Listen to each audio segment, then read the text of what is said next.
There was a problem in ancient Egypt, and it wasn't from plagues of locusts or angry pharaohs. It was the Nile River. And yes, the Nile was the reason why civilization grew in that part of Africa in the first place, with its life-giving water and the rich farmland that it nourished. Egyptian farmers could plot out tracts of land and grow crops to sustain massive amounts of people in the otherwise harsh Sahara Desert. The problem was that every year the river would flood. And as the floodwaters receded, they would have washed away all the markers indicating where property lines were, and farmers couldn't be sure exactly what land belonged to them. This meant that every year after the Nile flooded, tens of thousands of square miles of land in the Nile Delta would have to be resurveyed in order to know who owned what land. This task was accomplished by the Harpedonapti, which literally meant rope stretchers.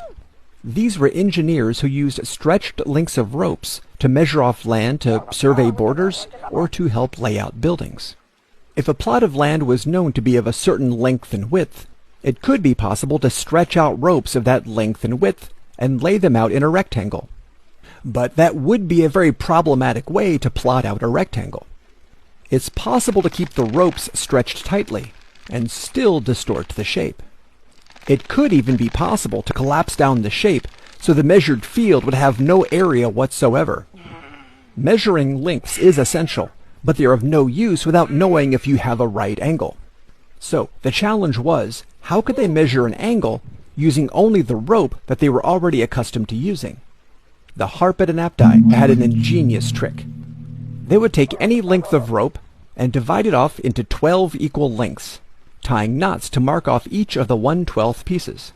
One person would hold one end of the rope, and another person would hold the rope straight from 3 knots out. The third person would then hold the rope straight from another 4 knots out, leaving 5 sections of rope left. Giving the first person the other end to hold, they form a triangle with sides measuring 3, 4, and 5. And the person standing at the corner of sides 3 and 4 is guaranteed to be making a right angle.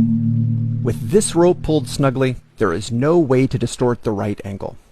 With massive ropes, they could measure out massive right angles and quickly survey out the entire fertile farmland. With this kind of early need for accurate measurement and shapes, you can see how measuring out land, or as it was called in ancient Greece, geometria, or earth measurement, led to the study of geometry.